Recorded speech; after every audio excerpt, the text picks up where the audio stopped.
శివలింగం మీద తేలు సామెత గుర్తుంది కదా, అదే ఇప్పుడు పాపం తెలుగుదేశం పార్టీని సపోర్ట్ చేసే ముస్లిం క్రైస్తవ సంఘాల నాయకులకి సమస్య అయింది.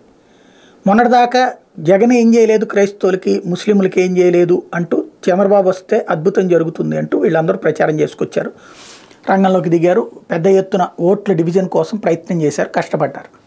బ్రదర్ అనిల్ లాంటి వాళ్ళు కూడా పరోక్షంగా సహకరిస్తూ వచ్చారు. సీన్ కట్ చేస్తే ఇప్పుడు బాబు బీజేపీతో పొత్తు పెట్టుకున్నారు. ఇక్కడ మైనారిటీ ఓట్లు అన్నటువంటి దాని దగ్గర ఇప్పుడు ఈ నాయకులు వెళ్ళి ఏమని చెప్తారు, దానికి కొత్తగా స్టేట్మెంట్లు చూస్తే విచిత్రంగా ఉంటుందన్నమాట. గత ఎన్నికల సందర్భంగా క్రైస్తవులకు ప్రతిపక్ష నేతగా జగన్ ఇచ్చిన హామీల్లో అమలు చేసిన 2% జీసస్ బిలీవర్స్ అసోసియేషన్ కౌన్సిల్ అట.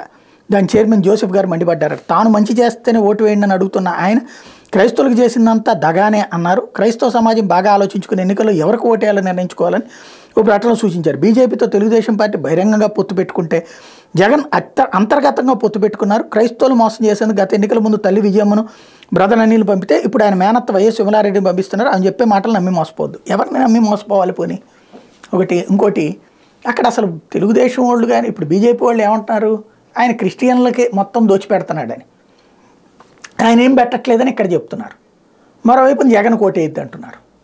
క్రిస్టియన్స్కి పెట్టేశాడు కాబట్టి జగన్ కోటేద్దేమో అనినేమో హిందూ సంఘాలు తెలుగుదేశం తరపున జనసేన తరపున మొన్నటిదాకా మాట్లాడి ఇప్పుడు జగన్ ఏమీ చేయలేదని చెప్పేసేసి ఓటేద్దని చెప్తున్నారు. ఇక్కడ ఎక్కడ ఫ్యాక్ట్ అంటే ఓవరాల్గా పాపం వాళ్ళ పరిస్థితి ఏంటంటే ఆ మత పెద్దల కింద అక్కడ చలామణి అవుతూ తెలుగుదేశం పార్టీకి సపోర్ట్ చేసుకుంటూ వచ్చారు. ఎందుకంటే వైసీపీ పట్టించుకున్నట్లేదు వాళ్ళని.